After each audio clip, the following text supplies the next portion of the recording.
இன்றைக்கி 100 நாள் weight loss சேலஞ்சோட 5வது நாள்.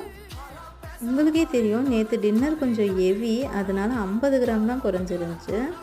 காலையிலேயே ஒரு சொம்பு தண்ணியும் ஒரு அரை கப் அளவுக்கு நாட்டு சக்கரை போட்டு காஃபியும் எடுத்துக்கிட்டேன். நேற்று டின்னர் ஹெவியானனால இன்றைக்கி காலையில் கொஞ்சம் மைல்டாக இருக்கட்டும்னு காலையிலேயே வாழைத்தண்டு சூப்பும் வாழைத்தண்டு பொரியலும் எடுத்துக்கிட்டேன்.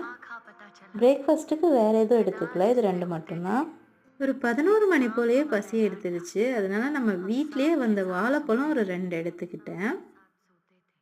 நம்ம ஃப்ரூட்ஸ் அதிகமாக எடுத்துக்கிறது தேவையில்லாமல் ஸ்வீட் கிரேவிங்ஸை கொஞ்சம் கம்மி பண்ணும். மத்தியானத்துக்கு வெஜிடபிள் பிரியாணியும் கொஞ்சம் ரைத்தா வச்சு எடுத்துக்கிட்டேன். ஈவினிங் தாங்க முடியலை, நேற்று காலிஃப்ளவர் மஞ்சூரியன் செஞ்சேன்.